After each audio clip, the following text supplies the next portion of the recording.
नमस्कार दोस्तों, मैं मनीष श्रीवास्तव काव्या कोचिंग स्टूडियो और मनीष के वीडियो में आपका हार्दिक स्वागत करता हूं। कहना चाहूंगा कि हम तो नदियां हैं, हमें अपना हुनर मालूम है और जिधर चल जाए उधर रास्ता बन जाएगा, जिधर चल जाए उधर रास्ता बन जाएगा। तो काव्या कोचिंग स्टूडियो और मनीष श्रीवास्तव की कोचिंग संस्थान में आपका स्वागत करता हूँ। आज मैं लेकर आया हूँ आगामी परीक्षा कक्षा 12 के हमारे जितने शेर और शेरनियां हैं उनका पेपर कैसे होगा, सर क्या लिखेंगे, कैसे लिखेंगे। तो डरने की क्या बात है, डर के आगे जीत है माउंटेन ड्यू। मैं आपके साथ हूं ना, तो डर काहे का है भाई, डरना नहीं है, मैं साथ हूं मैं। तो चलिए शुरू करते हैं। बताना चाहूंगा कैसे पाए 100 में 100। तो शुरू करते हैं। कहना चाहूंगा कि सक्सेस की भी अपनी एक अदा है, सक्सेस की भी अपनी एक अदा है, वो भी मेहनती करने वाले, वो भी मेहनती लोगों के ऊपर फिदा है, वो भी मेहनती लोगों के ऊपर फिदा है। तो चलिए शुरू करते हैं प्यारा से सेशन। जैसा कि आप देख पा रहे होंगे यहाँ पर लिखा गया है, क्या लिखा गया है, लिखा गया है क्लास 12th और English how to get 100 and 100। ये अपनी कोचिंग संस्थान और यूट्यूब का लोगो है, इसको आप चैनल को सब्सक्राइब करेंगे मनीष के वीडियो। और यहाँ पर लिखा है इंग्लिश मैराथन। आज बात करूंगा इंग्लिश के मैराथन की, और उस मैराथन में बहुत सारी जानकारियां, इतनी जानकारियां मैं आपको दूंगा, इतने टिप्स दूंगा, क्योंकि आप टिप्स को लेकर के एग्जाम में अच्छी तरीके से पेपर को सॉल्व करोगे और 100 में 100 नंबर पाओगे। ये मेरी गारंटी है, मेरा भाव है। लेकिन विश्वास करो, वीडियो को शुरू से लेकर अंत तक आपको देखना पड़ेगा। अभी तो शुरुआत है मेरे दोस्त, पिक्चर तो अभी बाकी है। तो चलिए शुरू करते हैं प्यारा सेशन। ये मेरा नाम है भाई मनीष। मनीष कौन है? ये है मनीष, यानी मैं हूं। आपके आशीर्वाद से मैं आपको दिखाई पड़ रहा हूँ, क्योंकि देखने वाले आप हैं और दिखाने वाला मैं हूं। और आगे कहा गया बच्चों कि सेकेंड सेल पार्ट आपके सामने है। अब मैं बात करूंगा कि हाउ टू गेट 100 and 100, 100 में 100 कैसे पाना है। तो उसके बारे में बात करने से पहले चीजों को जानना पड़ेगा। अगर आप जानोगे तभी तो कुछ हो पाएगा। तो चल जानते हैं। यहाँ पर देख पा रहे होगे लिखा है सेक्शन। बात की जाए कक्षा 12 की, कक्षा 12 में कुल पेपर 100 नंबर के आएंगे, जिसमें 4 सेक्शन है। पहला जो सेक्शन है उसको रीडिंग कहते हैं। रीडिंग में क्या होता है? पढ़ने वाला। रीडिंग में क्या होता है? पढ़ने वाला। अगर आपको अच्छी तरीके से अंग्रेजी को पढ़ना आता है, अगर आपको अच्छी तरीके से अंग्रेजी को पढ़ना आता है तो भी, और नहीं आता है तो भी, आपके एग्जाम में अनसीन पैसेज आएगा। क्या आएगा बच्चा? Unseen passage. अनसीन पैसेज को क्या कहते हैं? कहते हैं अपठित गद्यांश। क्या कहते हैं? अपठित गद्यांश। अगर बात की जाए अपठित गद्यांश की, तो ये अपठित गद्यांश क्या होता है? ऐसा पैसेज, ऐसा गद्यांश जो कभी आपने जीवन में पढ़ा नहीं है। तो अगर नहीं पढ़ा है तो क्या करना है? कुछ नहीं करना भाई, डर के आगे जीत है माउंटेन ड्यू। 1 2 3 4, और यहां पर आपको मैं दिखाना चाहूंगा, यहां पर आपको नोट नहीं करना है, ध्यान देना है। यहां पर आपका 4 है, इसके नीचे 5 है, इसके नीचे क्या है? 5। तो 5 प्रश्न रहेंगे और 3-3 मार्क रहेंगे, 3-3 मार्क, यानी 5 क्वेश्चन रहेंगे और 3-3 नंबर रहेंगे। 1 2 3 4 एंड 5 नीचे है, एंड 5 कह सकते हैं हम। यहां पर देख सकते हैं 5। तो ये 5 जो आपके क्वेश्चन रहेंगे बच्चा, उस 5 क्वेश्चन के बदले आपको मिलेंगे कितने नंबर? 3 into 5 = 15, यानी 3 5 जा कितना कहेंगे? 15, या 5 3 जा 15, यानी 5 क्वेश्चन पूछे जाएंगे और 5 क्वेश्चन जो रहेंगे वो 3-3 मार्क के रहेंगे। वो सारी बातें मैं करूंगा कि कैसे अनसीन पैसे सॉल्व करें। सारा पीडीएफ है, पीपीटी आप पीछे देखोगे, लेकिन बना रहो वीडियो पर। विश्वास करो भैया, अब विश्वास करोगे तभी तो कुछ हो पाएगा।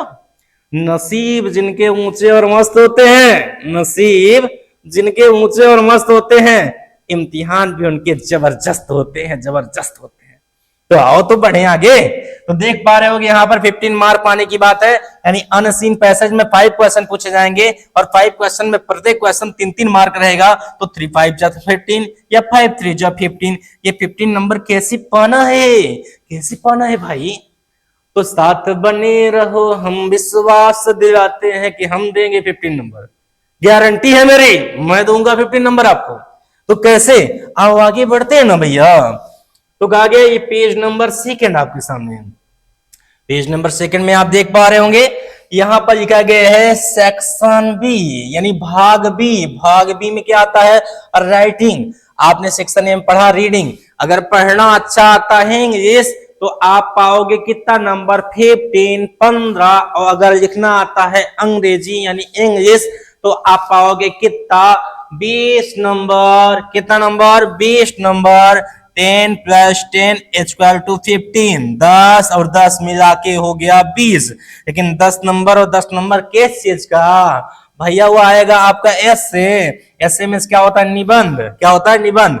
अच्छा, निबंध किसे कहते हैं? जब किसी भी टॉपिक में हेडिंग दी रहती है, क्या दी रहती है, हेडिंग। तो अगर हेडिंग दी रहेगी तो हेडिंग के अनुसार आप लिखोगे तो उसे कहेंगे एस्से। क्या कहेंगे, एस्से। और आर्टिकल क्या होता है, आर्टिकल का मतलब होता है लेख या इंगित।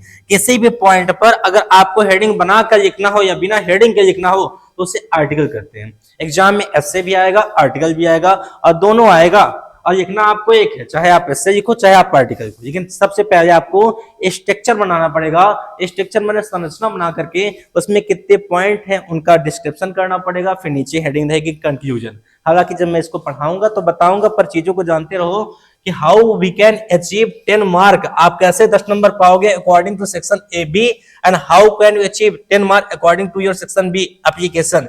यानी ऐसे जो लिखा हूं और जो आपका आर्टिकल लिखा हूं, ये दोनों टॉपिक एक ही हैं। दोनों में से एक करना है, कितने नंबर का आएगा, 10 नंबर। और यहाँ पे जो 10 नंबर दिख रहा है ये आपका आएगा बच्चा एप्लीकेशन का। किसका आएगा, एप्लीकेशन। APPLICATION। एप्लीकेशन में क्या होता है, एप्लीकेशन में होता है प्रार्थना पत्र। क्या होता है भैया, प्रार्थना पत्र। तो 10 नंबर का हमारा आएगा एस्से लिखेंगे हम, या हम आर्टिकल लिखेंगे, और 10 नंबर का हमारा आएगा एप्लीकेशन। एप्लीकेशन में होता है प्रार्थना पत्र। तो आज मैंने आपको बताया अभी तक की वीडियो में कि सेक्शन ए में आप पाएंगे 15 नंबर। According to section A you can achieve 15 mark, after that according to section B you can achieve 20 mark. When you count 20 plus 15 is equal to 35। जब आप जोड़ोगे कि 20 नंबर सेक्शन बी में हो गए हमारे, एक आपके 10 नंबर के एस्से और 10 नंबर का आपका एप्लीकेशन, तो आपके 20 नंबर इधर पा गए आप, और उस तरफ 15 नंबर पा गए, तो 15 और 20 हो गया 35। 100 माइनस 35 इक्वल टू 65। अब बात करेंगे कि हाउ टू अचीव 65 मार्क, कैसे आप 65 नंबर पाओगे। तो चलो शुरू करते हैं इसके बारे में बच्चा। तो यहां पर देख पा रहे होगे आप, लिखा गया है क्या, सेक्शन सी। ये सेक्शन सी क्या होता है उसके पहले बात करूंगा कि झूठी शान के परिंदे ही ज्यादा फड़फड़ाते हैं। आपके गांव देश में लोग कहते होंगे कि कितना नंबर पाओगे देख लेंगे, कितना लिख के आओगे देख लेंगे, तो उनको दिखा देना और बता देना कि झूठी शान के परिंदे ही ज्यादा फड़फड़ाते हैं। बाज की उड़ान में कभी आवाज नहीं होती, बाज की उड़ान में कभी आवाज नहीं होती। तो आप कौन है, बाज है, आपकी उड़ान में कोई आवाज नहीं होनी चाहिए। कमरा बंद करके वीडियो को देखो, रफ करो, पेन एक लेके बैठ जाओ कि मनीष सर के भरोसे है, मनीष सर दे आएंगे 100 में 100 नंबर, मैं दे आऊंगा, गारंटी है। तो आओ आगे देखते हैं सेक्शन सी क्या है। सेक्शन सी बात करेंगे सेक्शन सी की, तो सेक्शन सी में आप देख रहे होगे सेक्शन सी यानी भाग सी। भाग सी में है ग्रामर। ग्रामर में क्या होता है, व्याकरण। क्या होता है बच्चा, व्याकरण। व्याकरण वह शास्त्र है जिसके माध्यम से आप शुद्ध रूप से बोलना, शुद्ध रूप से पढ़ना और शुद्ध रूप से लिखना सीख सकते हो। हिंदी की परिभाषा है। पर अंग्रेजी में जो टॉपिक है ग्रामर के, वो कौन कौन से हैं, तो ग्रामर की कक्षा 12 में कुल 12 इंपॉर्टेंट टॉपिक हैं। Only 12 important topic. When you read, you can achieve 25 mark according to section C, name is grammar.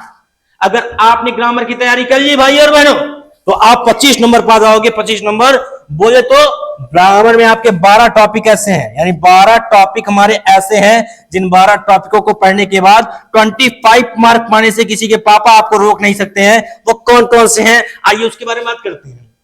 पहले टॉपिक की अगर मैं आपसे बात करूं तो जैसा कि आप देख पा रहे होगे यहां पर, पहला टॉपिक है टेंस। टेंस में होता है काल। दूसरा टॉपिक है वाइज। वाइज में होता है वाच।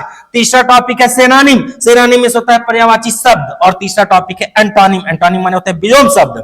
और उसके बाद चौथा नंबर टॉपिक है भैया, 5वां नंबर टॉपिक है आपका होमोफोन्स, जिसकी हिंदी होती है समुच्चारक। ये क्या होता है, जैसे कहीं लिख दें हम यहां पर यस सी ई डबल एल और यस ई डबल एल, दोनों का प्रोनाउंसिएशन एक ही होगा, लेकिन इसका मीन्स अलग होता है कोर्स का, इसका मीन्स अलग होता है खरीदना। तो ऐसे एग्जाम में दिया रहेगा, इसका हिंदी लिख करके इसको सेंटेंस में लिख दोगे ना तो 2 नंबर पा जाओगे। पर उसको मैं बताऊंगा, डरो मत, डर के आके जीते माउंटेन ड्यू। तो आगे बढ़ते हैं बच्चा। तो आप देख पा रहे होगे कि पहला नंबर टेंस, दूसरा नंबर वाइज, तीसरा नंबर पर्यायवाची यानी सेनानिम, और चौथा नंबर एंटोनिम यानी विलोम, और 5वां नंबर है होमोफोन्स यानी समुच्चारक। उसके बाद है फिगर ऑफ स्पीच, इसकी हिंदी होती है अलंकार। Simile, metaphor, oxymoron, onomatopoeia, personification, hyperbole, apostrophe, ये सब क्या है, फिगर ऑफ स्पीच है बच्चा। ये अंग्रेजी का फिगर ऑफ स्पीच है। इसके लिए मैं हूं ना, मैं बताऊंगा क्या करना है सर, कैसे करना है, क्या है ये, क्यों है ये, क्या खबर, हाँ मगर जो भी है। मोस्ट इंपॉर्टेंट टॉपिक है, मोस्ट इंपॉर्टेंट टॉपिक। तो बिना देर के चलिए शुरू करते हैं बेहतरीन टॉपिक। आगे बैठ जाओ। आगे आगे की अगर बात की जाए तो आपके सेक्शन सी में 6 इधर है बच्चा। कितने हैं? 6। टेंस वाइज सिनोनिम एंटोनिम होमोपोस्टिकल ऑफिस वेज। उसके बाद 6 इधर हैं। वो कौन कौन से हैं देख लीजिए ना। तो कहा गया बच्चा पहला है आपका 7वां नंबर सिंटैक्स। बात की जाए सिंटैक्स की, इसकी हिंदी होती है वाक्य रचना। कोई भी सेंटेंस दिया होगा उस वाक्य में क्या गलतियां होंगी, इसका हिंदी होता है, इसका सेकंड नेम होता है सब्जेक्ट वर्ब एग्रीमेंट। अगर सब्जेक्ट सिंगुलर है तो हमारा हेल्पिंग वर्ब भी सिंगुलर होगा, और अगर सब्जेक्ट प्लूरल है तो हमारा हेल्पिंग वर्ब भी प्लूरल होगा। अगर आई है तो आई एम होगा, यू है तो आर होगा। उसको ध्यान देना ही सिंटैक्स कहलाता है, यानी वाक्य रचना जिसके कहते हैं। अब आती है बात सिंथेसिस की। बात की जाए सिंथेसिस, इसकी हिंदी होती है वाक्य संयोजन। फिर आता है ट्रांसफॉर्मेशन, जिसकी हिंदी होती है बच्चा वाक्य रूपांतरण। वाक्यों को परिवर्तन ही ट्रांसफॉर्मेशन कहलाता है भैया।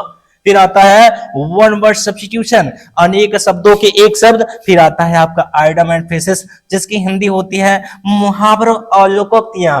वन वर्ड सब्स्टिट्यूशन की हिंदी होती है अनेक शब्दों के एक शब्द, यानी जिसकी पत्नी मर गई उसे क्या कहते हैं? उसको कहोगे विधवा? नहीं भैया, विधवा नहीं कहते हैं, उसको विदुर कहते हैं, विडोर। तो इसको ध्यान देना है। अब आगे आता है आइडम एंड फ्रेजेस, जिसकी हिंदी होती है मुहावरे और लोकोक्तियां।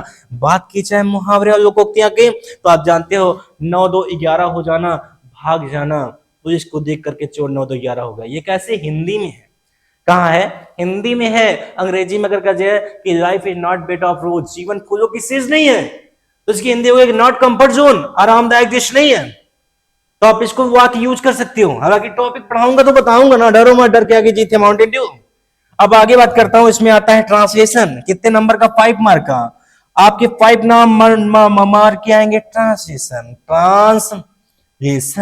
और ट्रांसलेशन की हिंदी होती है अनुवाद। क्या होती है बच्चा? अनुवाद। तो 6 उधर थे, और इधर देख सकते हैं 6 आपके सामने है। Syntax, synthesis, transformation, one word substitution, translation and idem and phrases. तो ये थी आपके सेक्शन सी की बात। यानी अगर आपको ग्रामर आता है तो आप 25 नंबर पा सकते हो, जीत गए 7 करोड़। आगे देखो कहा गया है मनीष के वीडियो, चैनल को सब्सक्राइब करिए, लाइक करिए और वीडियो को कमेंट करिए। मैं आपके कमेंट का इंतजार करूंगा। और आगे देखिए बच्चा क्या कहा गया है। आते हैं अब आगे, हमारा है सेक्शन डी। पूरे किताब को पढ़ने के बाद कितना नंबर आप अचीव करेंगे उसके बारे में बात होगी। कि कल फिर जंग का आगाज होगा। सुनो बच्चों, कि कल फिर जंग का आगाज होगा, हार भी या फिर जीत कुछ भी, हार हो या जीत कुछ भी, फिर वो आपके पास होगी, फिर वो आपके पास होगी। तो कल फिर जंग का आगाज होगा, हार हो या फिर जीत हो, कुछ भी अपने पास होगी, अपने पास होगी। तो हारना और जीतना ये तो मुकद्दर का खेल है बच्चा, मेहनत करना आपका फर्ज है। चलो आगे बढ़ते हैं, सेक्शन डी की ओर देखते हैं। सेक्शन डी हमारे पास, जैसा कि आप देख पा रहे होंगे यहां पर डिजिटल बोर्ड पे आपके सामने दिखाई दे रहा है सेक्शन सी। और सेक्शन डी की बात की जाए तो सेक्शन डी में है लिटरेचर। लिटरेचर की हिंदी होती है साहित्य। क्या होती है बच्चा? साहित्य। यानी अगर बात करूं इसके बारे में थोड़ा डिटेल में बात करूंगा ना। कैसे बात करूंगा? डिटेल में। यहां पर मुझसे गलती हुई है, यहां पर गलती ये हुई है कि यहां 15 ना हो, 25 ना हो करके यहां पर 15 मार्क होगा। क्यों? क्योंकि कहा गया है सेक्शन ए बताया था कितना नंबर? 15 नंबर। सेक्शन बी बताया था कितना नंबर? 20 नंबर। सेक्शन सी बताया हूं कितना नंबर? 25 नंबर। तो जब इसको जोड़ेंगे 15 plus 20 equal to 35, 35 plus 25 equal to 60 and 100 minus 60 equal to 40। तो सेक्शन डी जो बता रहा हूं इसे लिटरेचर कहते हैं, और ये 40 नंबर का आता है। कितने नंबर का आता है बच्चों? 40 नंबर का। तो 40 नंबर में कौन सा पार्ट जरूरी है? बहुत सारे भाइयों और बहनों ने कहा कि सर क्या पढ़ें, तो क्या पढ़े मैं बता रहा हूं ना भैया, डरो मत, डर के आगे जीते माउंटेन ड्यू, गारंटी नहीं आएगा बस वापस। तो देखो ना क्या है ये, क्यों है ये, देखो। तो सेक्शन डी लिटरेचर यानी पूरी किताब को, पूरी बुक को पढ़ने के बाद आपको 40 नंबर मिलेंगे। कितने नंबर मिलेंगे? 40 नंबर, यानी 40 नंबर मिलेंगे। 25 नंबर नहीं, मेरी गलती है, सॉरी भैया, पीपीटी बनाने में दिक्कत हो गई, थोड़ा सा बनाते हम ही है, मेहनत करते हैं आपके लिए। वीडियो को लाइक करिए, शेयर करिए, कमेंट करिए। और कहा गया है आपकी प्रोज एक पार्ट हो गए, पोएट्री दूसरा पार्ट हो गया, और सप्लीमेंट्री की अगर बात कीजिए तीसरा पार्ट हो गया। प्रोज का मतलब होता है गद्यांश। क्या होता है? गद्यांश। और पोएट्री में होता है पद्यांश, जैसे आप हिंदी में पढ़ते हो। सप्लीमेंट्री में होता है पूरक, या इसी को हम कहते हैं लघु कथा। लघु कथा में क्या होता है? छोटी छोटी कहानियां। तो ये टॉपिक 9 में है, 10 में है, 11 में है और 12 में है। सीबीएसई बोर्ड के जो बच्चे हमारे वीडियो को देख रहे हैं वो जानते होंगे, फ्लेमिंगो हो गया, विस्तास हो गया, ये सारी आपकी किताबें हैं जिनमें ये वर्ड है बच्चा। तो आगे देखिए कहा गया है कि लेसन प्रोज की कितने हैं? 8। कितने हैं? 8। कितने नंबर पाओगे? 15 नंबर। बट हाउ, लेकिन कैसे? तो पहले 8 पार्ट का नाम मैं आपको बताता हूं। ओरल, मौखिक, ऐसे जुबानी आपके जुबान पर होने चाहिए। क्या? पहले पार्ट का नाम है आपका लास्ट लेसन, दूसरे पार्ट का नाम है आपका लास्ट स्प्रिंग, तीसरे पार्ट का नाम है आपका डीप वाटर, चौथे पार्ट का नाम है आपका रेड ड्रॉप, पांचवें पार्ट का नाम है आपका इंडिगो, छठवें पार्ट का नाम है पोएट एंड पैकेज, सातवें पार्ट का नाम है इंटरव्यू, आठवें पार्ट का नाम है गोइंग प्लेसेस। तो ये आपके 8 पार्ट हैं और इस 8 पार्ट में से किसी भी पार्ट से वो 2 शॉर्ट आंसर पूछेगा। कितने शॉर्ट आंसर पूछेगा? 2। और दोनों शॉर्ट आंसर कितने कितने नंबर कहेंगे? 4-4 नंबर कहेंगे। और एक पूछेगा लॉन्ग आंसर जो कि रहेगा 7 नंबर का। तो 4 और 4 को अगर आपने काउंट किया तो 8 हो गए, और यह लॉन्ग जो था आपका वो लॉन्ग कितने नंबर का था? 7 नंबर का। तो 7 को इसको जोड़ देंगे तो आपको अगर 7 8 7 जोड़ेंगे कितना हो जाएगा? 15। तो जैसे कि प्रोज में कोई भी 2 शॉर्ट आंसर देगा, एक लॉन्ग देगा, 60 जो रहेंगे वो 4-4 नंबर के रहेंगे, तो 4 4 8 हो गया, और 7 नंबर आपका 7 नंबर लॉन्ग आंसर का, तो आपका 8 और 7 जोड़े तो कितना हो गया? 15। तो जैसे बच्चा प्रोज में है ना वैसे ही सप्लीमेंट्री में है। सप्लीमेंट्री में कितने पार्ट हैं? 6। इसके बारे में बात करते हैं कौन कौन सा पार्ट है। पहला पार्ट है नाम का थर्ड लेवल, दूसरे का नाम है टाइगर किंग, तीसरे का नाम है journey to the end of the earth, चौथे का नाम है इनमी, पांचवे का नाम है on the face of it, छठवे का नाम है मेमोरीज ऑफ चाइल्ड और चिटकाला साइंड मामा। तो छठवां नंबर पार्ट जरूर पढ़ लीजिएगा और इनमी नंबर पार्ट जरूर पढ़ लीजिएगा। इनमी से मुझे मंच पे और वीडियो में बोल रहा हूं, इनमी से और मेमोरीज ऑफ चाइल्डहुड से शॉर्ट आंसर पूछेगा और टाइगर किंग से लॉन्ग आंसर पूछेगा। वीडियो मैंने डाली है, डिस्क्रिप्शन में लिंक दे दूंगा, देख लीजिएगा। और अगर प्रोज की बात करता हूं तो प्रोज में कुछ ना पढ़िएगा, लेकिन एक बात पढ़ लीजिएगा, आपका पार्ट है इंडिगो, जो कि वीडियो बनाया हूं, पूरी कहानी को देख लीजिएगा, आपका लॉन्ग आंसर उसी से आना है। और शॉर्ट आंसर की अगर बात करूं मनीष सर, शॉर्ट आंसर कहां से आएगा? तो लास्ट स्प्रिंग याद करके जाओ, रेड ड्रॉप, दोनों से ना फंसे तो बताना क्या कहा था मनीष सर। आओ आगे बढ़ते हैं प्यारे बच्चों। तो इधर 15 नंबर आपके प्रोज के मिलेंगे और इधर 15 नंबर आपके सप्लीमेंट्री मिलेंगे। अब मैं आपसे डिटेल में बात करूंगा कि how we can achieve 10 mark according to our topic poetry. कि पोएट्री जो टॉपिक है ना उससे 10 नंबर कैसे आएगा सर जी? तो पोएट्री में पोएम कितनी है? 5 है। कितनी है? 5। इस 5 पोएम की अगर मैं बात करूं तो 5 पोएम में पहली पोएम का नाम है माई मदर एट 66, दूसरी का नाम है कीपिंग क्वाइट, तीसरी का नाम है थिंक ऑफ ब्यूटी, चौथी का नाम है रोड साइड स्टैंड, पांचवी का नाम है ऑन्ट जेनिफर टाइगर। ये 5 पोयम को पढ़ लीजिएगा। अब 5 पोयम को मैंने पढ़ाया है, अगर आप नहीं पढ़े हो तो जाकर वीडियो को देखूंगा, डिस्क्रिप्शन में लिंक देख लीजिएगा। तो आपके किसी भी पोयम से एक स्टेंजा देगा। क्या देगा? स्टेंजा। स्टेंजा में क्या होता है? पद्यकोश। 4 लाइन की पोयम दे देगा और 4 लाइन की पोयम देने के बाद 1 2 3 क्वेश्चन पूछेगा और प्रत्येक क्वेश्चन 2 मार्क रहेंगे। तो 2 + 2 2 + 2 इक्वल टू 2 2 + 4 4 + 2 इक्वल टू 6, यानी 6 नंबर का हमारा स्टेंजा हो गया। और अगर 10 में 6 को हटा देंगे बचेगा 4, तो 4 नंबर का हमारा आएगा बच्चा सेंट्रल आइडिया। क्या आएगा? Central idea. सेंट्रल आइडिया में क्या होता है? सेंट्रल आइडिया का मतलब होता है केंद्र बिंदु। क्या होता है? केंद्र बिंदु। सेंट्रल आइडिया में होता है केंद्र बिंदु, यानी कोई भी पोएम में क्या कह रहा है, कहना क्या चाहते हो, अगर वो जो कहना चाहते हैं उसी को जानना, उसी को लिखना, सेंट्रल आइडिया गलत है। और खुले मन से कह रहा हूं, keeping quiet, think of beauty याद करके जाओ। अगर सेंट्रल आइडिया नहीं आएगा पैसा वापस, गारंटी कह रहा हूं मैं। अगर नहीं आएगा तो पैसा वापस। और सेंट्रल आइडिया की अगर बात करने के बाद में बात करूं स्टेंजा की, तो स्टेंजा भाई चाहे जो पढ़ो चाहे ना पढ़ो, लेकिन my mother eight 66, my mother eight 66 और आप पढ़ के जाएंगे और जेनिफर टाइगर, दोनों में से आपका स्टेंजा फंस जाएगा, मेरी गारंटी है, खुले मन से कह रहा हूं। इंपॉर्टेंट पार्ट प्रोज के बता दिए, सप्लीमेंट्री बता दिए, पोएट्री के बता दिए। अगर नहीं जान पाए ना वीडियो को पॉज करके आप रफ में नोट कर लो मनीष सर ने क्या कहा, और नहीं आएगा तो इसी चैनल पे इसी वीडियो पे कमेंट करना, जो कहोगे तो हार जाऊंगा। और आगे बात करना चाहूंगा, तैयारी अब शुरू होगी, यानी आप सब कुछ हो गया। फिर से रिपीट, सेक्शन ए में आपको मिले कितना नंबर? 15, सेक्शन बी मिले आपको कितना नंबर? 20, सेक्शन सी में आपको कितना नंबर 25, सेक्शन डी में टीचर ने बुक में 40, जोड़ने के बाद कितना आ गया बच्चा 100। कैसे पाए 100 में 100, इसकी बातें हो गई, लेकिन अब इसकी तैयारी करना है, इसकी तैयारी करना है। तैयारी करने से पहले कहना चाहूंगा कि जीतेंगे हम ये वादा करो, और जीतेंगे हम ये वादा करो, कोशिश हमेशा ज्यादा करो। जीतेंगे हम ये वादा करो और कोशिश हमेशा ज्यादा करो। किस्मत भी रूठे, किस्मत भी रूठे पर हिम्मत न टूटे, किस्मत भी रूठे पर हिम्मत न टूटे। मजबूत इतना इरादा करो, मजबूत इतना इरादा करो। क्या है ये? विश्वास नहीं है आपको अपने आप पर, मुझ पर? आ नहीं सकता 100 में 100, आएगा, गारंटी मेरी है। तो अब कराने जा रहा हूं तैयारी। आंखें खोलो और ध्यान से देखो, यहां देखो ध्यान। अब यहां से स्टार्ट होता है आपका सेक्शन ए। क्या शुरू होता है? Section A. ध्यान से देखेंगे, अनसीन पैसेज। क्या लिखा गया? Unseen passage. अनसीन पैसेज का मतलब क्या होता है? अपठित गद्यांश। अनसीन पैसेज की हिंदी होती है अपठित गद्यांश। और बोर्ड एग्जाम वाले बच्चे हमारे ध्यान देंगे, 2025 की तैयारी करवा रहा हूं, और आपका ये 12 नंबर, सॉरी आपको 12 मार्च का जो पेपर है उसकी तैयारी हो रही है। और ये आप जानते हो कि 15 नंबर का अनसीन आएगा। कितने नंबर का आएगा? 15।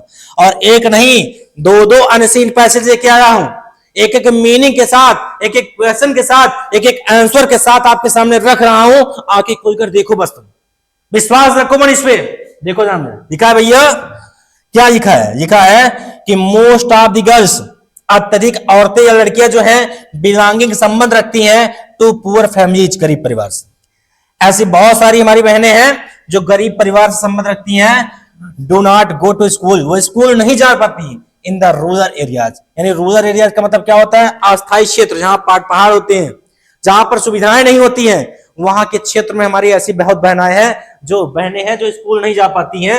ये क्या है? व्हेन, जब, आस्क्ड डियर पेरेंट्स, उनके माता पिता से पूछा जाता है कि उनसे बताइए, कुछ कहिए कि that they want there daughter, तो वो कहते हैं कि हम चाहते हैं कि हमारी बिटिया टू बी एजुकेटेड, शिक्षित हो जाए।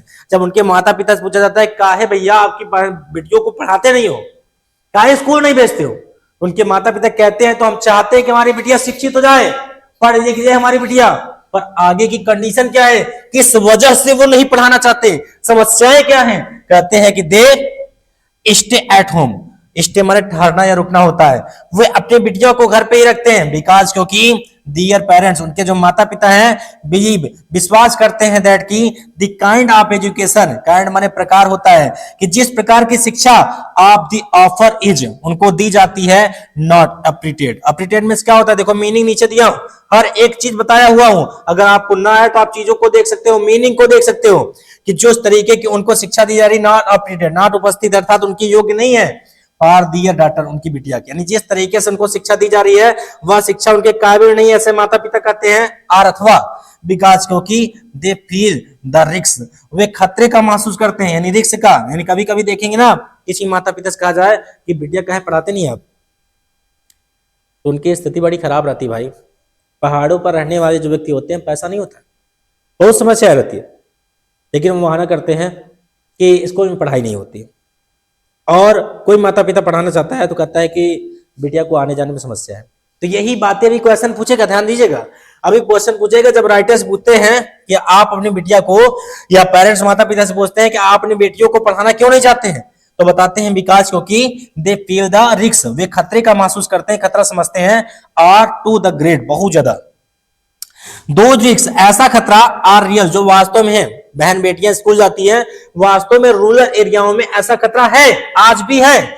गर्ल्स यानी लड़कियां are sexual harassed, sexual harassment क्या होता है? सेक्सुअल हरेस्ट का मतलब होता है कि लैंगिक तरीके से या रेप की आशंका होती है, उनको एक खतरा होता है कहीं ना कहीं हमारे मनचले जो रास्ते पर चलने वाले हैं उनके साथ कोई गलत कार्य कर दें। तो सेक्सुअल हरेस्ट माने होता है उनकी मानसिक बुद्धि या कह सकते हैं लिंगानुपात के तरीके से उनको हरेसमेंट करना, उनको प्रताड़ित करना। सम टाइम, कभी कभी, बाय दियर फेलोज, फेलो माने साथी, स्टूडेंट माने दोस्त होता है, या सकते हैं स्टूडेंट विद्यार्थी। कभी कभी ऐसा होता है कि बच्चियों को स्कूल ना भेजने के कारण जो उनके सहपाठी होते हैं, फेलो स्टूडेंट, उनके जो सहपाठी होते हैं, साथ पढ़ने वाले जो उनके विद्यार्थी होते हैं, और अथवा बाय द स्ट्रेंजर, या कुछ अजनबी लोग होते हैं, as they walk down to the school, जो स्कूल के आरी बगैर यानी क्षेत्र में घूमते रहते हैं, मनचले बच्चे, छुट्टी होती है तो वो तुरंत बाइक की स्पीड बढ़ा करके उसी रास्ते से गुजरते हैं। वो सोचते हैं मैं बहुत अच्छा कर रहा हूं। ना बच्चा, तुम अच्छा नहीं कर रहे हो। जिस तरीके से तुम कर रहे हो उसी तरीके से तुम्हारी बहन कहीं जाती रहेगी ना, तो उसके साथ भी ऐसा होगा। और आकर एक बार बहन कह देगी तुमसे भैया ऐसा ऐसा है, तो तुरंत दौड़ के जाओगे, किसकी किसकी हिम्मत क्या कैसे। जब तुम दूसरे की बहन बेटी के साथ ऐसा कर रहे हो तो तुम्हारी बहन बेटी के साथ ऐसा होना है। तुमसे ही संसार है, तुम तो सुधरो। अब तुम सुधरोगे दुनिया सुधरेगी। तुम तो एक कदम आगे बढ़ाओ। आगे देखिए कहा गया बच्चा कि these pressures are centre to do लिखा एनरोलमेंट एंड लिखा रेजिस्टेंस ऑफ गर्ल्स। रेजिस्टेंस मैंने बाधित करना, यहां पर लिखा है देखो, रेजिस्टेंस का मतलब क्या होता है, कायम करना, बाधित करना। और एप्रीटेड में क्या बताया थे, उपयुक्त। ये बच्चों की शिक्षा उपयुक्त नहीं है उनके लिए। उनके माता पिता कहते हैं कि जो उपयुक्त शिक्षा स्कूल में दी जा रही है वो उपयुक्त शिक्षा उनके लिए नहीं है। और आगे देखो हैरेसमेंट की सबकी मीनिंग दिया, ऊपर मीनिंग समझो। लिखा है सेंट्रल, सेंट्रल में क्या होता है, चीफ माने मुख्य होता है। आगे लिखा है रेजिस्टेंट माने क्या होता है, कायम। और एप्रीटेड में क्या होता है, उपयुक्त कहा गया, उपयुक्त। अरेस्ट में क्या होता है, परेशान, परेशान किया जाना। और एनरोलमेंट में क्या होता है, एनरोलमेंट में नाम लिखाना, उनका नाम लिखवाया जाता है। और मोडेस्टी में क्या होता है, लज्जा। कोई भी बहन बेटी के साथ अगर कोई दुष्कर्म होता है, कोई लड़का उसको परेशान करता है तो क्या करती है, लज्जा महसूस करती है, डर के वो घर नहीं बताती कि अगर घर बताऊंगी तो क्या होगा। ये सारी समस्याओं को हमारे बहन बेटियों को सहना पड़ता है। कहां पर, रूरल एरिया में, पहाड़ी क्षेत्रों में, जहां पर आने जाने का माध्यम नहीं है। और आगे क्या कहा गया बच्चा, कहा गया पुअर्टी यानी गरीबी आल्सो प्लेस, जो गरीबी है वो भी अपना एक रूप दिखा देती है। गरीबी भी क्या करती है, अपना एक रूप दिखा देती है कि poverty also plays its part, कि गरीबी भी एक अपना रोल अदा करती है, गरीबी भी अपना एक भाग दिखाती है, अपना कर्तव्य दिखाती है। If their clothes are torn, अगर हमारी बहनों के कपड़े फटे हुए हैं, यानी गरीबी स्थिति है, उनके कपड़े पूर्ण रूप से नहीं है, कहीं ना कहीं कपड़े फटे हुए हैं, तो गर्ल्स फ्रॉम पुअर फैमिलीज, गरीब घर की जो लड़कियां हैं, विच स्टे, वो रुकती हैं एट होम, अपने घर पर। यानी गरीब घर की बहन बेटियां, इनके पास उपयुक्त कपड़े नहीं होते, कपड़े फटे पुराने होते हैं, वो अपने घर पर ही रहती हैं, वो पढ़ने नहीं जाती। एक कदम आपको किसी को शिक्षा की ओर ले जा सकता है। आप शिक्षित होइए भाई, आप भारत का भविष्य है भाई, आप आगे बढ़िए। आप आगे बढ़ेंगे तो हमारा देश आगे बढ़ेगा। आप आगे बढ़िए भैया। और आगे कहा गया है कि इन सच केसेस, वास्तव में कुछ मामले ऐसे होते हैं, they R post by the demands of modesty and poverty. क्या पॉवर्टी, मोडेस्टी में क्या होता है बच्चा, मोडेस्टी का तात्पर्य क्या होता है, मैंने आपको यहां बताया, लेकिन औचिक। और कहा गया किसी भी तरीके से जो औचिक भाव होते हैं, औचिक मतलब क्या होता है, उत्पत्ति करना, आक्रमण करना, उपलब्धियों करना, कुछ फोर्स किए जाते हैं, कुछ चीजें डिमांड भी कर जाती है कि ऐसा है ऐसा। जैसे डिमांड की अगर बात की जाए तो बहनों की फोटो खींच लेना, उनको ब्लैकमेल करना कि घर बताओगी तो ऐसा कर देंगे वैसा कर देंगे, ये चीजें होती हैं जिस वजह से हमारी बहनें स्वतंत्र नहीं है। तो ये पैराग्राफ था। अब इस पैराग्राफ में क्वेश्चन कैसे पूछे जाएंगे, उन सारी चीजों के बारे में देखने से एक बार फिर मैं इसको समझाऊंगा। ध्यान दीजिए, मोस्ट ऑफ द गर्ल, बहुत सारी हमारी बहनें या लड़कियां, बिलोंग टू पुअर फैमिलीज, गरीब घर से संबंध रखती हैं। Do not go to school, वो स्कूल नहीं जाती। इन रूरल एरियाज, रूरल क्षेत्र में, पहाड़ी क्षेत्रों में। व्हेन, जब कभी भी, आस्क्ड, पूछा जाता है, दियर पेरेंट्स, उनके माता पिता से कि वुड से, तो वो कहते हैं दैट की दे वांट दियर डॉटर्स, वो चाहते हैं कि उनकी बिटिया या पुत्री टू बी एजुकेटेड, शिक्षित हो।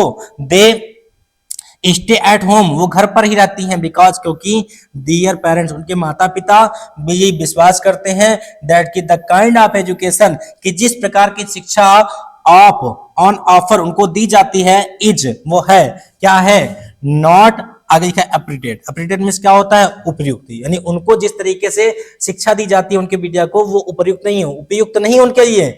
फॉर दियर डॉटर, उनकी पुत्रियां, आर अथवा बिकॉज, क्योंकि, दे फील, वो महसूस करती हैं, द रिस्क, खतरों को, आर टू ग्रेट, बहुत ज्यादा, वो खतरों को बहुत ज्यादा भांपती हैं, महसूस करती हैं। दोज रिस्क आर रियल, उनके खतरे वास्तव में वास्तविक होते हैं, सच में खतरा करना स्वाभाविक उनके लिए। गर्ल्स आर सेक्सुअल हरेस्ड, वास्तव में लड़कियों को सेक्सुअल हरेसमेंट किया जाता है, प्रताड़ित किया जाता है। और सम टाइम, कभी कभी, बाय दियर फेलो स्टूडेंट, उनके साथ पढ़ने वाले जो उनके सहपाठी होते हैं वो खुद ब खुद उनको परेशान करते हैं। और अथवा बाय द स्ट्रेंजर्स, कुछ अजनबी आदमी भी उनको परेशान करते हैं। As they walk down to the school, जैसे वो नगर से होकर के रास्ते में जाती रहती हैं स्कूल की ओर। दे प्रेशर, उनके ऊपर क्या होता है, प्रेशर होता है भाई, दबाव होता है। आर सेंट्रल, यानी मुख्य रूप से, टू लो एनरोलमेंट, एनरोलमेंट में क्या होता है? दाखिला कराना। अपने नाम को स्कूल में लिखवाने के लिए उनके ऊपर बहुत ज्यादा प्रेशर रहता है, अर्थात वो सोचती है कि कैसे किस तरीके से हम अपने नाम को स्कूल में लिखवाएं। भाई इतना हमारे ऊपर प्रताड़ित हो रहे हैं, इतना हमको परेशान किया जा रहा है, हम आखिर करें तो क्या करें, उसके बारे में वो परेशान रहती है। फिर कहा गया है एंड और रिस्ट्रेंट ऑफ गर्ल्स, लड़कियों को परेशान करना, लड़कियों को रोक टोक करना। पुअर्टी, गरीबी भी भैया, गरीबी आल्सो प्लेज इट्स पार्ट, गरीबी भी अपना रूप दिखा देती है, गरीबी भी एक उनका भाग होती है। इफ दियर क्लॉथेज, यानी उनके कपड़े आर टर्न, फटे हुए हैं, यानी हमारे बहनों के कपड़े जो है वो फटे हैं, तो कहा गया है गरीबी से अगर उनके कपड़े फटे हुए हैं तो गर्ल्स फ्रॉम पुअर, गरीब घर की जो पुअर फैमिली, जो गरीब घर की लड़कियां हैं वे स्टे, वो रुके एट होम, अपने घर पर, वो अपने घर पे रुके। अगर फटा है कपड़ा और अगर आप जाएंगे तो आपके माता पिता का भी प्रॉब्लम होगा, समस्या होंगी, और आपको सेक्सुअल हैरेसमेंट भी किया जाएगा, कुछ मनचले बच्चे आपको परेशान करेंगे। तो उनके लिए राइटर कहता है कि आपको girls from poor families will stay at home, वो घर पर ही रहती हैं, घर पर ही रुकती हैं। इन सच केसेस, वास्तव में ऐसे मामले, दे आर पोस्ट, वो उनको बाधित करते हैं, बाय दी डिमांड्स, मांग की जाती है, आप मोडेस्टी एंड पोवर्टी, उनसे डिमांड की जाती है, किस चीज की? लज्जा की डिमांड की जाती है, वो लज्जा महसूस करती हैं, और लज्जा के साथ साथ वो क्या महसूस करती हैं? नीचे नींद। औचिक, औचिक का तात्पर्य क्या होता है? कि उनको ब्लैकमेल किया जाता है। तो ये हमारा पैराग्राफ था, इसे अनसीन पैसेज कहते हैं, इसको मैंने रिपीट कर दिया। अब इसके प्रश्न देखेंगे और आंसर भी देखेंगे। यहाँ देखिए, यहाँ पर लिखा गया भैया कि बोर्ड एग्जाम के दृष्टिकोण से आपके सामने जो प्रश्न है कि बोर्ड 2025 अनसीन पैसेज, और 12 मार्च को पेपर है, डंका बजेगा आपका। क्वेश्चन आपके सामने है। फर्स्ट नंबर क्वेश्चन समझो कि व्हाट रोल डज पुअर्टी, गरीबी कौन सा रोल अदा करती है in the education of girls, लड़कियों के पढ़ाई में, यानी लड़कियों की पढ़ाई में जो गरीबी है वह किस तरीके का रोल अदा करती है, तो इसके बारे में हमको बताना है। हिंदी में तो आप जानते होंगे कि गरीबी जो है वो अपना रोल इस तरीके से अदा करती है कि जो लड़कियों के कपड़े फटे रहते हैं उनको स्कूल जाने के लिए बाधित किया जाता है, उनको घर पे रोक दिया जाता है। तो इसका आंसर हम लिखेंगे, पर कैसे लिखेंगे? यहाँ पर देखिए आप ध्यान से, इसका आंसर आपके सामने है। यहाँ पर कहा गया बच्चा कि गर्ल्स फ्रॉम पुअर फैमिली, गरीब घर की जो लड़कियां होती हैं, आर फोर्स्ड, उनको बाधित किया जाता है, टू स्टे, रुकने के लिए, एट होम, अपने घर पर, as they do not have proper clothes, क्योंकि उनके पास प्रॉपर क्लॉथेज नहीं होते, टू मूव आउट, ताकि वो बाहर जा सके। यानी प्रॉपर क्लॉथेज, पूर्ण रूप से अच्छे कपड़े होने के ना वजह से उनको घर पर ही रोका जाता है, उनको पढ़ने के लिए बाधित किया जाता है। और आगे देखते हैं बच्चा, सेकंड नंबर जो हमारा प्रश्न है वो क्या है? सेकंड नंबर प्रश्न की अगर हम आपसे बात करते हैं तो यहां पर लिखा गया है क्या कि गिव टू रीजन, कोई दो कारण बताइए, वाई दी पेरेंट्स, क्यों माता पिता, डू नॉट सेंड, नहीं भेजते हैं, दियर डाटर, अपनी बिटियाओं को या अपनी पुत्रियों को, टू स्कूल, स्कूल, दो यद्यपि, दे वांट देम, वो चाहते तो हैं कि टू बी एजुकेटेड हो, यानी हमारी बिटिया एजुकेटेड हो, कि लेकिन उसके पहले दो कारण बताइए कि हमारी बिटियों को स्कूल क्यों ना भेजाता। तो दो कारण में पहला कारण क्या है कि कुछ माता पिता कहते हैं कि जिस तरीके की शिक्षा चाहिए उस तरीके की शिक्षा हमारे बच्चों को नहीं दी जाती, और कुछ माता पिता कहते हैं क्या कि सेक्सुअल हैरेसमेंट किया जाता है, कुछ हमारे बच्चियों के जो सहपाठी होते हैं वो उनको परेशान करते हैं, कुछ मनचले परेशान करते हैं, यानी रास्ते पे जाने वाले। तो हिंदी में तो ये हो गया, पर इंग्लिश में इसका आंसर कैसे एग्जाम में ये क्या हो गया उसको देखते हैं। तो सेकंड नंबर आंसर आपके सामने ये रहा बच्चा। तो कहा गया है क्या? कहा गया है कि फर्स्ट सबसे पहले कि दे बिलीव दैट, वो माता पिता जो हैं उनके लिए, दे किसका प्रोनाउन है? ये पेरेंट्स का प्रोनाउन है।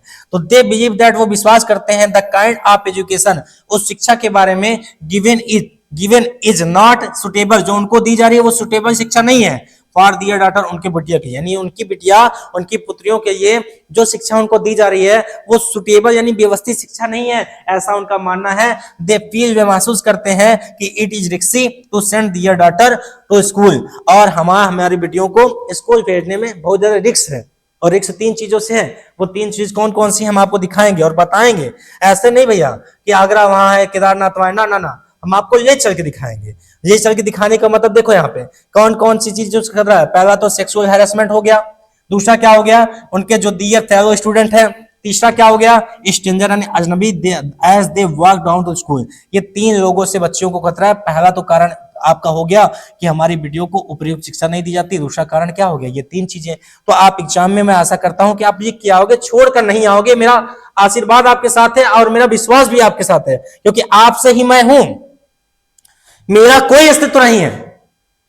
आप हो, आप कहते हो मनीष सर, तो मनीष सर जाने जाते हैं, और अगर आप अच्छे नंबर से पास हो गए आपके माँ बाप का नाम होगा, साथ ही मेरा नाम होगा, तो आपसे मैं हूं बच्चा, आप पर बड़ा विश्वास है मुझको कि आप गलत नहीं करके आओगे, आप अच्छा करके आओगे।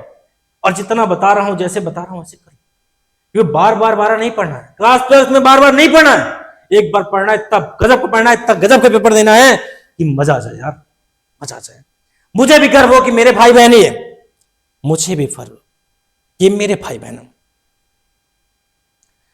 अपने आप को इतना व्यस्त कर लो, अपने आप को इतना व्यस्त कर लो कि चिंता करने का समय ना मिले। अपने आप को इतना व्यस्त करो कि चिंता करने का समय ना मिले कि क्या होगा कैसे होगा, कुछ ना, मैं हूं ना, विश्वास रखो मेरे ऊपर। आगे देखो बच्चा, तीसरा प्रश्न आपके सामने एक आगे है कि name the person who causes harassment to the school going girls. उन लोगों का नाम बताइए। वही आ गया क्वेश्चन, उन लोगों का नाम बताइए जो स्कूल जाते समय लड़कियों को हरेसमेंट करते हैं, उत्पीड़न करते हैं, परेशान करते हैं, उनको बहुत ज्यादा दिक्कत देती हैं। तो उन लोगों का नाम बताया गया है। कौन सा नाम है? देखो कौन कौन ऐसे हैं जो लड़कियों को स्कूल जाते समय हरेसमेंट करते हैं। तो आपका आंसर यहां पर है, देखो कहा गया बच्चा, उनके फेलो स्टूडेंट हो गया, टीचर्स हो गए, कुछ टीचर को बहुत मारते हैं, एंड स्ट्रेंजर्स, कुछ अजनबी, cases harassment to the school girls school going girls, यानी स्कूल जाते समय लड़कियों को परेशान करने वाले लोग कौन हैं? 1, 2 और 3। ये 3 लोग हैं जो उनको क्या करते हैं? हरासमेंट करते हैं, यानी उत्पीड़ित करते हैं, बहुत ज्यादा परेशान करते हैं। आगे बच्चा देखते हैं हमारा आगे का प्रश्न क्या है भैया। आगे का प्रश्न हमारा क्या है, देखिए ध्यान से, यहां पर है हमारा आगे का प्रश्न आपके सामने। हमारा प्रश्न चौथा नंबर है, वो क्या है देखिए। कहा गया है कि which word in the passage means keep in place. Keep in place जो वर्ड यूज किया गया है, ये पूरे पैसेज में कीप इन द प्लेस जो वर्ड है, इसका मींस क्या है? वो मींस मैं आपको बताऊंगा, वो मींस आपको मैं बताऊंगा। और वो मींस क्या है, ध्यान से देखिए। यहां पर है kept in fellow, kept in fellow और रेस्टेंस क्या है? ये वर्ड है आपका, किसके लिए प्रयोग किया गया?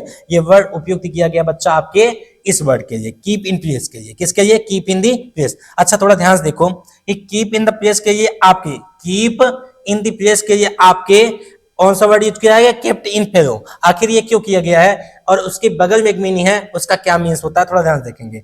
यहाँ पे देखो है लिखा है रेटेंस में क्या होता है? कायम। यानी कीप इन प्लेस का मतलब क्या होता है? अपने स्थान पर बने रहना। इसकी सेकंड मीनिंग आपको लिखनी होगी जो आपके अनसीन पैसेज में होगी, और आपके अनसीन पैसेज में ये मीनिंग है, और इसी वजह से ये हमारा क्वेश्चन है। कौन सा क्वेश्चन है बच्चा? हमारा है which word in the passage means keep in place. तो कीप इन द प्लेस की मीनिंग क्या होगी? सेकंड मीनिंग, यानी सेनानी बताना है, और सेनानी आपके सामने है, लिखा है रेंसन एंड केप्ट इन फेलो। तो मैं आशा करता हूं कि आपको समझ में आया होगा, कोई दिक्कत आपको होने नहीं दूंगा, मेरी गारंटी है।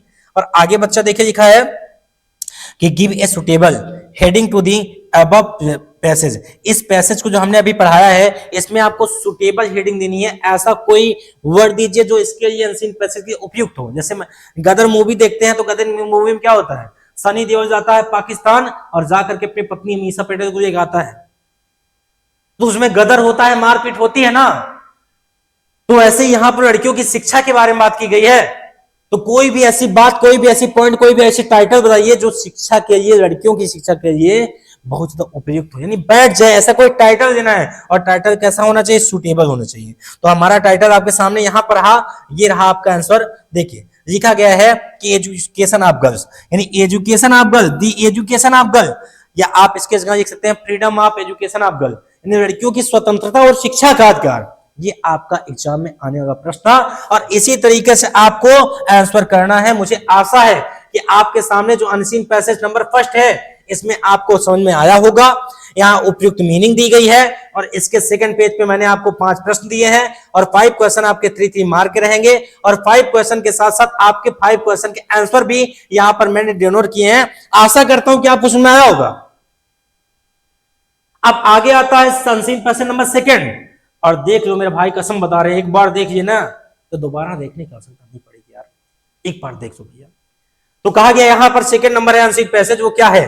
क्या है ये, क्यों है ये, क्या खबर, हाँ मगर जो भी है, बड़ा अच्छा लगता है, बड़ा अच्छा लगता है। कहना चाहूंगा कि unseen patient number 2, unseen patient number 2 यानी अनसीन पैसेंट नंबर 2 वही 12 मार्च, वही 12 मार्च जब आपको तहलका मचाना होगा, क्योंकि अभी तो ये शुरुआत है, पिक्चर अभी बाकी है मेरे दोस्त। आइए देखते हैं, देखिए अर्ली राइजिंग, सुबह जल्दी उठने से लीड टू द हेल्थ, हमारे स्वास्थ्य ले जाते हैं, एंड और हैप्पीनेस, खुशियां।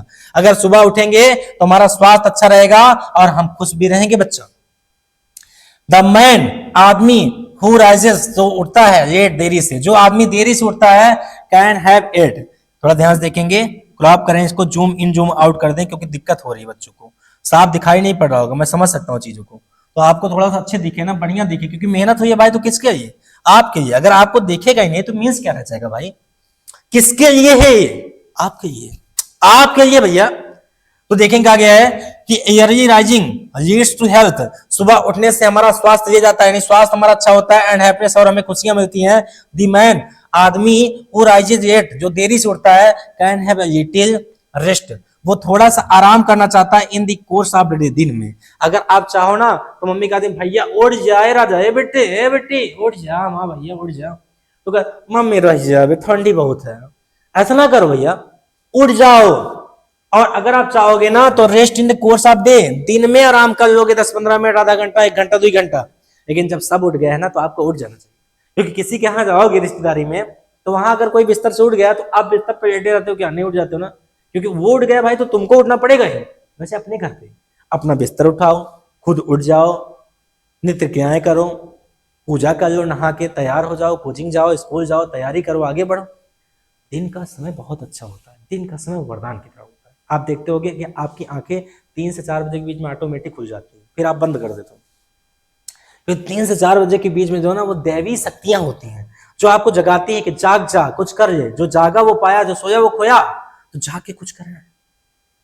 समय आइसक्रीम की तरह है, पिघल गया भाई, खाए तो ठीक है, ना खाए तो ठीक है। ऐसे टॉपिक में आते हैं, कहा गया है कि दिन के समय वो आराम कर सकता है। एनीवन, कोई भी आदमी, who lies in bed late, जो लाई मैंने पड़ा रहता है, कहां पर? ऑन द इन बेड, बिस्तर में। जो आदमी देर से बिस्तर में पड़ा रहता है, is complete to work till late hour in the evening, वो शाम तक देरी से काम करता है। यानी किसी के घर काम करने पहुंचे, अगर 6 बजे पहुंचे तो आपको शाम को 6 बजे छोड़ देगा, और अगर आप पहुंचे उसके 8 बजे तो आपको 6 बजे छोड़ेगा नहीं, वो शाम तक आपसे काम करवाएगा, 2 घंटा एक्स्ट्रा करवाएगा। तो आप सही समय उठोगे, सही जाओगे, सही समय जाओगे, सही समय आओगे। तो वही चीज कहा गया, क्या कहा गया, ध्यान से देखिए, कहा गया है कि एनीवन, कोई भी आदमी, वो लाई जो पड़ा रहता है इन बेड, बिस्तर पे लेट देरी तक, in is complete to work till, वो काम करेगा अ लेट आवर, 1 घंटा लेट देरी तक, इन इवनिंग, शाम को। He has to go without evening exercise, वो बिना शाम को व्यायाम किया जाएगा, which is so necessary for his health, जो उसके स्वास्थ्य के लिए बहुत लाभदायक है। अगर आप सुबह उठोगे तो एक्सरसाइज हो जाएगी आपकी, और देरी से उठोगे तो एक्सरसाइज नहीं कर पाओगे। तो वही एक्सरसाइज कब होगी? शाम के 1 घंटे भाई काम करो, तो वही एक्सरसाइज है जो कि आपके स्वास्थ्य की क्या है, नेसेसरी, आवश्यक है। और आगे बच्चा क्या कहा गया, कहा गया है in spite of all, spite में होता है के बावजूद, क्या होता है? के बावजूद, के बावजूद, कहा गया इन स्पाइट ऑफ ऑल, इन सबके बावजूद, हिज एफर्ट्स, उसका जो प्रयास होता है, हिज वर्क, उसके काम पर, विल नॉट प्रोड्यूस, जो उसको प्रदान नहीं कर पाता गुड रिजल्ट, अच्छे परिणाम। प्रोड्यूस की हिंदी क्या होती है? प्रदान करना, प्रदान करना। यानी अगर आप his in spite of all his, अपने प्रयासों के बावजूद, हिज वर्क, अपने काम में, विल नॉट प्रोड्यूस, प्रदान नहीं कर पाओगे एज ए गुड रिजल्ट, अच्छे परिणाम। यानी कोई भी काम अगर सही समय पे होगा तो उसका परिणाम भी अच्छा होगा, और अगर सही समय पे काम नहीं होगा तो परिणाम अच्छा नहीं होगा। बस समझे कि नहीं समझे? और आगे कहा गया बच्चा कि as that of early riser, सुबह उठने वाला। देखो राइजर का मतलब क्या होता है? राइज माने उठना होता है, RISE, लेकिन इसके अगर आर जुड़ गया तो उठने वाला हो गया। जैसे DANCE होता है तो डांस होता है, अगर आर जोड़ते हैं डांसर में नाचने वाला हो गया। सिंग होता है SING, तो ER जोड़ते हैं तो सिंगर हो गया। सिंगर माने गायक, सिंग माने गाने वाला, सिंग माने गाना, सिंगर माने गायक हो गया। डांस माने नाचना होता है, डांसर में नाचने वाला।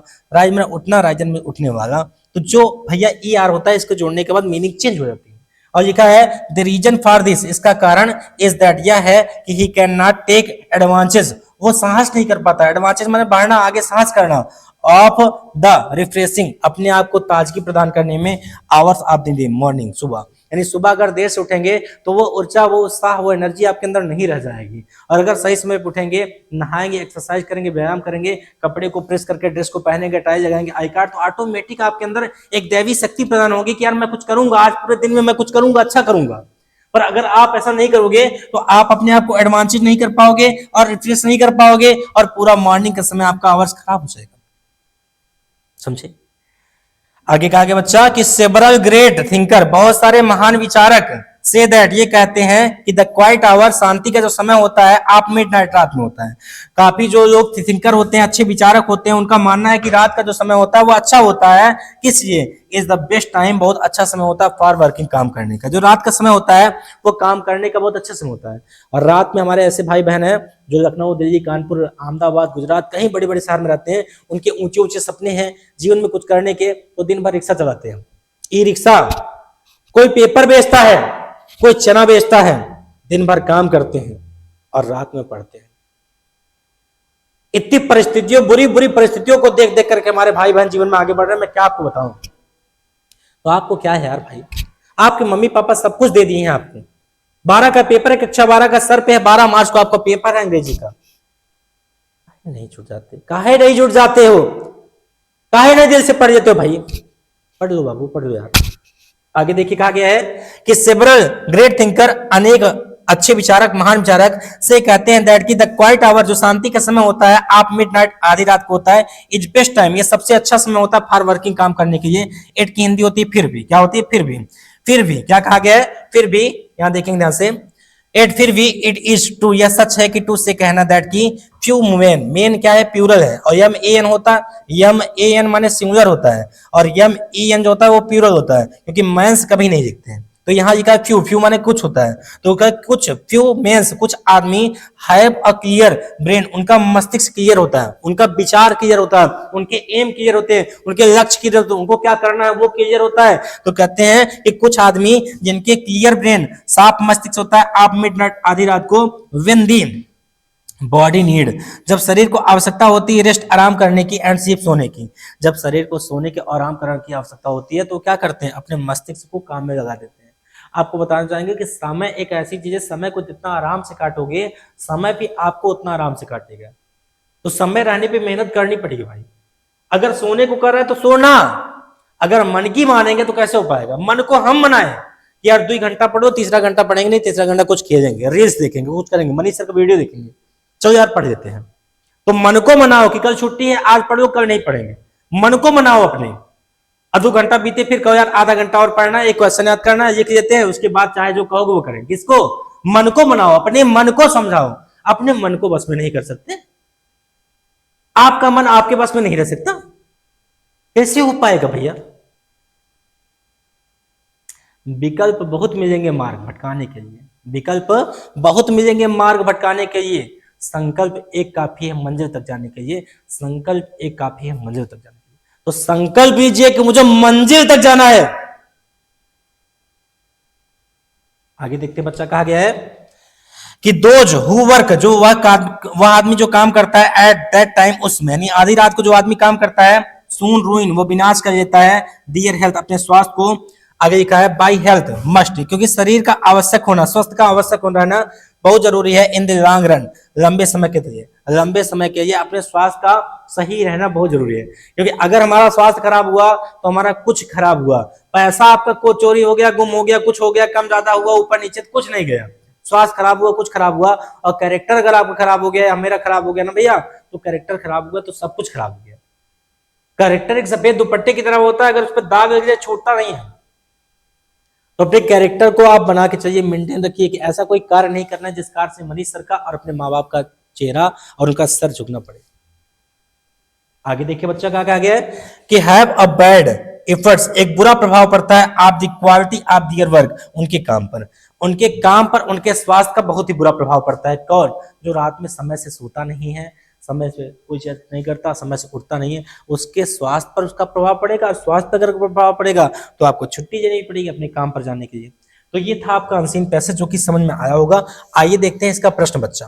तो इसका प्रश्न है आपके सामने, देखिए 5 क्वेश्चन है, और 5 क्वेश्चन की बात करूं तो 5वां नंबर जो प्रश्न रहेगा भैया, उसमें आपके 3 ऑप्शनल क्वेश्चन रहेंगे। 3 क्या रहेंगे, ऑप्शनल क्वेश्चन रहेंगे। उन ऑप्शनल क्वेश्चन में आपके प्रत्येक क्वेश्चन एक एक नंबर करेंगे, यानी 1 नंबर का ये रहेगा, 1 नंबर का ये रहेगा और 1 नंबर का ये रहेगा। और बाकी जो 4 हैं आप देख पा रहे होगे, ये सब आपके 3-3 नंबर के रहेंगे। कितने कितने नंबर के, 3-3 नंबर के। तो 3 3 6 3 3 9 3 चौक 12 3 पर 15, यानी कि कहने का मतलब यह है कि 3 चौक 12 हो गया, यानी 3 3 3 3 12, और इसको 3 काउंट करेंगे तो कितना हो जाएगा, 15। तो अब ये आपको जो अस्सी पे से पढ़ा है उसका क्वेश्चन है, चलो इस पे देखते हैं भैया क्या है। क्या गया, why is early rising better than rising late, यानी कि सुबह जल्दी उठना सुबह देर से उठने से फायदेमंद क्यों है। तो इसके बारे में हम आपसे बात करेंगे पैराग्राफ में चल करके, कि पैराग्राफ में हम देखेंगे कि जो आपका सुबह उठना है, ये सुबह उठना बेटर है देर से उठने से, ऐसा क्यों है। तो इसको हम देखते हैं ध्यान से, ऐसा क्यों है कि सुबह उठना फायदेमंद है देर से उठने की अपेक्षा। तो यहां पर आप देख सकते हैं, आप इसका स्क्रीनशॉट जरूर ले लेंगे, रब लेके बैठो, इसको नोट कर लो आप। तो यहां पर देखो, early rising lead to health, सुबह उठने से फायदा है कि हमारी जो शरीर रहेंगे वो स्वस्थ रहेंगे और हैप्पीनेस प्रसन्नता रहेगी। लेकिन देर से उठने से क्या होगा भैया, the man who rising late can have a little rest in the course of the day, जो देर से उठेगा वो दिन में आराम करेगा। तो जो देर से उठेगा वो दिन में आराम करेगा भाई। तो अगर आप सही समय से उठोगे तो आराम नहीं करोगे, आप खुश रहोगे और स्वास्थ्य अच्छा रहेगा, क्योंकि मन अगर ठीक नहीं रहेगा तो आपके सर में दर्द हो जाएगा, मूड ठीक नहीं रहेगा। तो राइजिंग लेट देर से उठने से क्या होगा, और राइजिंग अर्ली सुबह जल्दी उठने से क्या फायदा होगा, ये आपके सामने आंसर रहा। आइए देखते हैं सेकंड नंबर हमारा क्वेश्चन कौन सा है भैया। सेकंड नंबर हमारा क्वेश्चन है, why do some thinker brain midnight, ये बर्न माने होता है जन्म लेना, यहाँ पर विचार करना होगा। यानी कहते हैं कि जो कुछ विचारक हैं वो रात में आधी रात को बर्न माने जलाते हैं, क्या चीज, आग माने होता है दीपक, यानी मिट्टी के तेल के दीपक। हम सब भी मिट्टी के तेल में दिए में पढ़े हैं। वो गरीबी ना बहुत नजदीक से मनीष श्रीवास्तव देखा है भाई, बिना चप्पल के पढ़ने जाता था, सरकारी स्कूल में मिडिल में मैं खिचड़ी खाता था। वो गरीबी को बहुत पास से देखा था। 25 रुपए महीना अगर हो जाता था तो अगर 35 रुपए सर फीस कर देते थे तो ये होता था कि 35 रुपए महीना कहां से आएगा। उस गरीबी को देखकर आज यहां खड़ा हूं आपके सामने में। तो वही चीज कहा गया भैया कि आधी रात को जो थिंकर होते हैं वो आयल दीपक को जला करके मिडनाइट में क्या करते हैं भाई, क्यों जलाते हैं, तो इसलिए जलाते हैं बच्चा क्योंकि आधी रात का समय बहुत गाइड होता है, शांत होता है, और आधी रात का जो समय होता है वो पढ़ने के लिए बहुत अच्छा होता है। यहां पर देखो लिखा गया कि several great thinkers say that the quiet hours of midnight is best time for working, यानी आधी रात का समय बहुत शांत होता है, काम करने के अच्छा होता है। यही वजह से अनेक विचारक मिट्टी के तेल के दीपक को जला करके आधी रात में अपने कार्य को करते हैं। तो आप ये क्या होगे बच्चा, कमेंट करो, हाँ सर हम ये क्या आएंगे, हम कर क्या आएंगे, हम काव्या कोचिंग सेंटर के और मनीष के वीडियो के कमांडो हैं। तो मुझे विश्वास हो, मेरा हौसला बढ़े। कहा गया है कि व्हाट इज द डिसएडवांटेज आप वर्किंग एट मिडनाइट। डिसएडवांटेज माने होता है नुकसान, या कह सकते हैं हानि। क्या नुकसान है आधी रात को काम करने से, आधी रात को काम करने से क्या नुकसान है, तो आप बताएंगे कि आधी रात को काम करने से क्या नुकसान है और क्या फायदा है। तो यहां पर देखो लिखा एडवांटेज, यानी फायदा जो है वह क्या है, रिफ्रेशिंग आवर दिन में समय। लेकिन पूछ रहा है नुकसान क्या है, नुकसान हम बताएंगे आपको, क्या बताएंगे नुकसान। तो आधी रात को नुकसान यह है कि जो आपका हेल्थ होगा ना वो हेल्थ आपका रूइन हो जाएगा। रूइन माने क्या होता है बच्चा, खराब होना, विनाश होना। यानी नुकसान ये है कि आधी रात को कार्य करने से आपके तबीयत में खराबी आएगी, आपका स्वास्थ्य खराब हो जाएगा। अगर सुबह जल्दी उठे हो तो भाई शाम को जल्दी छूटोगे काम पे, और शाम को अगर जल्दी छूटोगे काम पे तो रात को अच्छे से काम करोगे। और सुबह आप देरी से उठे हो तो शाम को देरी से छूटोगे, और सुबह जल्दी उठे हो तो जल्दी से काम पे छूटोगे। तो जैसे सुबह का रूटीन अच्छा रहेगा, दिमाग फ्रेश रहेगा, तो रात को आप पढ़ पाओगे, कुछ कर पाओगे। लेकिन नुकसान पूछ रहा है तो नुकसान ये बताएंगे कि हमारा स्वास्थ्य क्या होगा, खराब हो जाएगा। आगे देखिए बच्चा क्या कहा गया है, आगे हमारे प्रश्न है आपके लिए कि तीसरा नंबर प्रश्न कैसे करेंगे हम कहेंगे कि व्हाट हो गया। तो चौथा नंबर है what is the possible advantage of both morning hours and midnight hours, यानी आधी रात का समय और आपका सुबह का समय जो है उसमें एडवांटेज नहीं, फायदा क्या है। तो सुबह उठने से स्वास्थ्य अच्छा होगा, जानते हैं आप कि सुबह उठेंगे तो हमारा क्या अच्छा होगा, हमारा स्वास्थ्य जो है वो अच्छा होगा, ये स्वास्थ्य अच्छा होगा, हैप्पीनेस होगी। और इसमें सेकंड क्वेश्चन क्या पूछा था भैया, सेकंड क्वेश्चन हमसे पूछा था, देखो ध्यान से, कहा था कि both morning hours and midnight hour, आधी रात का समय और सुबह का समय दोनों में एडवांटेज क्या है, यानी दोनों में फायदा क्या है, दोनों का फायदा क्या है कि आधी रात में उठोगे तो और आप आधी रात को काम करोगे तो, और सुबह जल्दी उठोगे तो क्या फायदा है। तो पहला फायदा तो हमको पता हो गया कि सुबह अगर जल्दी उठेंगे तो हमारे स्वास्थ्य अच्छे होंगे और खुशियां रहेंगी, और अगर मिड नाइट को आधी रात को काम करेंगे तो आधी रात का जो समय होगा वो काम करने का बेटर समय होता है, अच्छा समय होता है। इसको आप लिख लोगे बना के। और आगे क्या है क्वेश्चन हमारा, आगे का क्वेश्चन है बच्चा देखेंगे ध्यान से, यहां पर है आगे का हमारा चौथा नंबर प्रश्न हो गया। पांचवा नंबर प्रश्न 3 पूछा गया। पहला प्रश्न पे ध्यान देते हैं, कहा गया भैया कि विच वर्ड्स, कौन से शब्द इन दी पैसेज, इस पैसेज में is opposite of noise. Noise जो वर्ड है नॉइज, इस नॉइज माने क्या होता है, शोरगुल। तो नॉइज का अपोजिट क्या होगा, नॉइज का उल्टा क्या होगा, आप कमेंट करके बताएंगे, आप कमेंट करके बताओगे। चलो मैं ही बताता हूं, इस पैराग्राफ के अकॉर्डिंग जो नॉइज वर्ड आया है इसका अपोजिट क्या होगा, आपको बताऊंगा नहीं, आपको दिखाऊंगा। आप देखो ध्यान से, नहीं इसी क्वेश्चन में देख लो, क्वेश्चन में हो तो ठीक है, नहीं तो हम आपको आंसर में दिखाएंगे। आंसर में देखते हैं कहां पर है, ये देखिए आंसर में आपका जो है यहां पर मीनिंग है, कहां पे, क्वाइट। क्वाइट मींस क्या होता है, शांत। अपोजिट पूछ रहा है, नॉइज माने शोरगुल, क्वाइट माने शांत। तो what is the opposite meaning of noise, you can say that the opposite meaning of noise is quite, you can achieve one work. ये कितना नंबर पा गए, 1 नंबर। अब सेकंड नंबर प्रश्न क्या कहता है बच्चा, सेकंड नंबर प्रश्न देखते हैं अकॉर्डिंग टू फिफ्थ नंबर का सेकंड क्वेश्चन क्या है, कहा गया what do you means by burning midnight oil, यानी बर्निंग मिडनाइट ऑयल का मीन्स क्या है। तो बर्निंग मिडनाइट ऑयल का मीन्स यार कठिन कार्य करना बाबू, हार्ड वर्क, फील डिफिकल्टीज या फेस डिफिकल्टीज, कठिनाइयों का सामना करना, कठिन काम करना। आधी रात को अगर कोई दिया जला के बैठा है तो क्या करने, पहरा देने नहीं, मेहनत करने। You can write now the right answer of this question. The means of burning midnight oil means is difficulties या face difficulties. Okay my dear. और आगे कहा गया बच्चा कि what is the synonym of ruin. ruin में क्या होता है, ruin माने होता है विनाश। इसका सेनानिम पूरा पर्यायवाची पूछ रहा है कि पर्यायवाची क्या होगा, तो आप जान होगे डिस्ट्रॉय। डिस्ट्रॉय मींस क्या होता है, नष्ट होना। तो डिस्ट्रॉय मींस होता है भैया नष्ट होना। Destroy is the correct answer of this question. You can write now this synonym of ruin means destroy. Destroy is the correct answer of this question. तो ये मैं आपके सामने लिख दिया डिस्ट्रॉय। तो ये था हमारा आज का सेशन। मैं आपको बताना चाहूंगा कि आपके संपूर्ण चीजें आपके सामने हो चुकी हैं, जैसा कि आपने देखा शुरुआत से लेकर के अंतिम तक मैंने सब कुछ बता दिया। और आज जो मैं आपके सामने बात किया हूं, आज बच्चों जो भी मैंने आपके सामने बात किया है वह हमारा बात हुआ है कि अनसीन पैसेज का, यानी मैंने आपको बताया है कि 15 नंबर अनसीन पैसेज में कैसे पाएंगे आप। और अभी शाम को वीडियो बनाऊंगा सेक्शन बी की, जिसमें बताऊंगा कि how to write an essay and article and how to write application, what is the difference between article and what is the difference between essay and what is the means of formal letter and what is the means of informal letter. तो ये था आपका आज का video. मैं आशा करता हूं प्रियांशु, मैं आशा करता हूं कि आपको ये वीडियो समझ में आया होगा। अगर आपको ये वीडियो समझ में आया होगा तो आप अपना प्यार दीजिए, अपना दुलार दीजिए, वीडियो को शेयर करिए भैया, वीडियो को शेयर करिए, बड़ी मेहनत। अगर आपके एक शेयर से वीडियो में, एक शेयर, एक कमेंट से, एक लाइक से अगर आपके मनीष सर आपका यूट्यूब चैनल, आपकी कोचिंग आगे बढ़ सकती है, तो क्या आप थोड़ा सपोर्ट नहीं कर सकते? आप एक सपोर्ट करिए बच्चा, आप एक सपोर्ट करिए। कहना चाहूंगा कि कोयल बैठी डाल पर मैंने सोचा तोता है, कोयल बैठी डाल पर और मैंने सोचा तोता है। ये याद बच्चों को जब आपकी आती है, याद बच्चों जब आपकी आती है तो दिल मेरा रोता है, तो दिल मेरा रोता है, दिल मेरा रोता है। तो जय हिंद, जय भारत, मिलते हैं अगले वीडियो में।